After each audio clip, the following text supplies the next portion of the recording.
بعض لوگ جو تراویح کو 20 نہیں مانتے اور 8 رکعتیں مانتے ہیں، کیا 8 رکعتیں تراویح کی مانتے ہیں اور 20 کو بدعت کہتے ہیں اور کہتے ہیں ثابت نہیں۔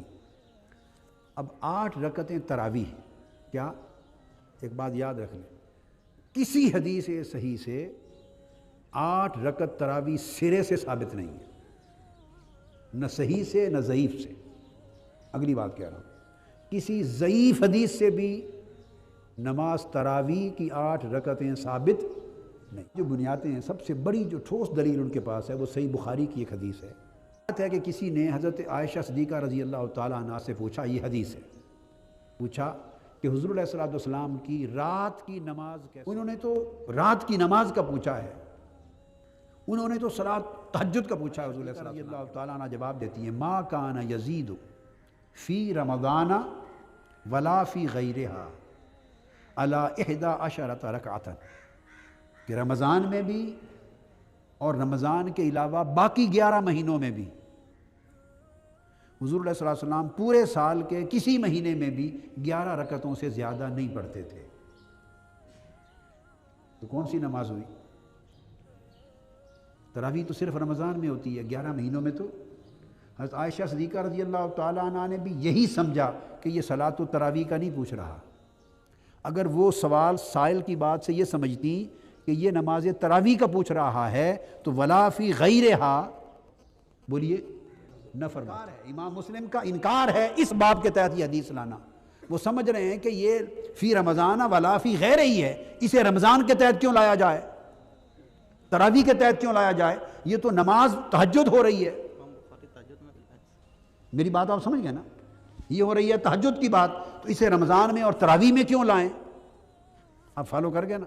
تو پہلی بات، امام مسلم اس کو تراویح کے باب میں اور اس کے کتاب میں یہ حدیث لائے ہی نہیں ہے، تو انہوں نے گویا انکار کر دیا ہے اس باب میں۔ حدیث کہہ سکتا ہے شاید جی کوئی کہے گا امام مسلم تک یہ پہنچی نہیں روایت، اس لیے نہیں لائے۔ وہ سن لیں، امام مسلم کے پاس بھی یہ حدیث ہے اپنی روایت کے ساتھ، اپنی سند کے ساتھ، اور امام مسلم اس کو کتاب التہجد میں لائے ہیں، رمضان کو نکال کر ختم کر کے پھر قیام کو لائے ہیں باب صلاۃ اللیل میں، باب صلاۃ اللیل میں۔ نفلی نمازوں کا جب بیان شروع کیتا ہے نا، باب صلاۃ النافلہ اور قصر الصلاۃ ساری، تو کتاب الصلاۃ میں لائے ہیں اور تہجد میں لائے ہیں، وہ کتاب رمضان میں امام مسلم اس کو لائے ہی نہیں ہے۔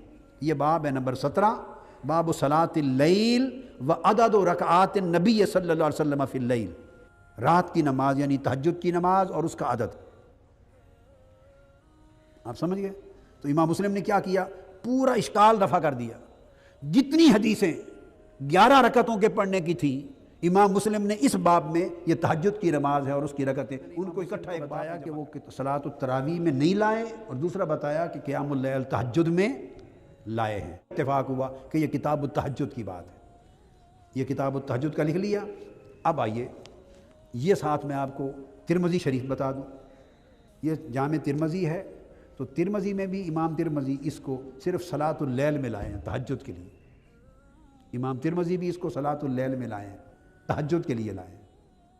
باب ما جاء فی فضل صلاۃ اللیل، یہ تہجد کا پورا بیان چلا آ رہا ہے، صلاۃ التہجد کا، نفلی نمازوں کا ہے سارا، یعنی 4 رکعتیں عصر سے پہلے مغرب کے بعد کی، یہ نفلی نمازوں کا، اور پھر صلاۃ التہجد اس باب میں آئی ہے۔ تو رات کی نماز ہے تو اس میں صلاۃ اللیل کا ذکر کیا، اور صلاۃ اللیل میں وہی حدیث اسی سند کے ساتھ روایت کر دی کہ 11 رکعتیں رمضان میں بھی اور رمضان کے علاوہ پورا سال پر۔